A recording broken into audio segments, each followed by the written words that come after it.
السلام عليكم. هلو هلو هلو. ها ولك سلامات. ولك يا سلامات. بايك بايك بايك. وشلون بك عيني؟ تجيك البقاية من بعيد. مكو بس انت ذاك اليوم جتني بقاية كاتل ابوها. ايش شلونك اخبارك؟ اقول لك والله ما تسولف لي على الجنة. الجنة مليح انا ابدي لك. راح ابدي لك من برا ونفوت لي جوا شوي شوي. يقول لك الجنة 8 ابواب، واحد منهن باب اسمه الريان، هذا خاص بالصائمين. عرض الباب الواحد شبه الرسول صلى الله عليه وسلم بالمسافة اللي يركضها الفارس 3 ايام متواصلة. فوق هذا الكبر كلية العالم على الباب ازدحام. تعال تخيل ايش قد راح يفوتون للجنة. والمسافة بين باب وباب مثل المسافة اللي يقطعها فارس خلال 70 سنة متواصلة. لك شوف ايش كبرها الجنة. درجات الجنة يقول لك 100 درجة.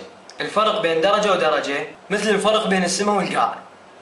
اخ زين اقول لك القاع مالتها شلونها؟ يقول لك الطين مالتها مثل المسك، والتراب مثل الزعفران، الحصو مالتها لؤلؤ وياقوت، وتخيل الطابوق فضة وذهب. بيوتها يقول لك خيمة من اللؤلؤ مجوفة وبيها أطفال مثل الخدم يفترون عليك، من قد الجمال مالتهم وتباع عليهم عباك لؤلؤ. وعرض الخيمة الوحدة 60 ميل. طبعا أنا ما أحكي لك على قصور البيوت باللي يعجبك. أشجار الجنة يقول لك من كبر الشجرة الوحدة الفارس يبقى يركض جوا ظلها 100 سنة وهو ما مخلص الظل، ومن تقطع فاكهة منها تطلع واحدة بمكانها الجديدة. يقول لك أوراق الأشجار بقد إذن الفيل. تخيل الجمال يعني. زين أنهار شلالات ماكو؟ الأنهار يقول لك بحر من مي، وبحر من لبن، وبحر من عسل، وبحر من خمر. طبعا خمر مو مثل اللي تتصوره. يقول لك هناك اسوارات ذهب وفضة خرافيات، وعلى راسنا اكو تاج مثل الملوك. وش تريد تلبس البس بس تتمنى، والملابس كلها من حرير. وش تريد اكو؟ مثلا تريد سيارة أزيرة 2012 بس تتمناها تلقاها قدامك. والحلو بيها نبقى شباب وما نكبر، والأحلى بعد ما نموت. أقول لك بيها نسوان؟ ويلي النسوان. يقول لك مرتك هناك بياضة ثلج وضاربة على حمار ولون بشرتها صافي. تخيل من الصفات تقدر تشوف وجهك بخدها. ويقول لك الحورية إذا تطلع راسها من السماء تضوي ما بين السماء والقاع وتمليه عطر من عطرها. ولابسات تاج وبدلة بيها 70 طبقة. تخيل تقدر تشوف رجلها من خلال ال70 طبقة من وراء البياض.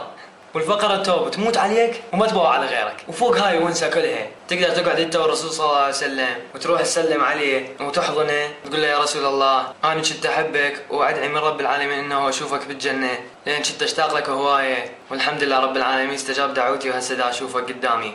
بعدين تندار لي ورا تلقى عيسى عليه السلام والانبياء والصالحين. تخيل تعزمهم على العشاء وتطلع تتمشى وياهم. وفوق هاي ونسة كليتها. اسمع هذا الحديث القدسي. الرسول صلى الله عليه وسلم يقول إذا دخل أهل الجنة الجنة يقول الله تبارك وتعالى تريدون شيئا أزيدكم؟ فالمسلمين بالجنة يعني يظلون يتلفتون بعد وينك أكثر من هاي الونسة. يقول لك فيقولون ألم تبيض وجوهنا؟ ألم تدخلنا الجنة وتنجنا من النار؟ فيكشف الحجاب فما أعطوا شيئا أحب إليهم من النظر إلى ربهم. اللهم ارزقنا الجنة. كلوا واشربوا هنيئا بما أسلفتم في الأيام الخالية.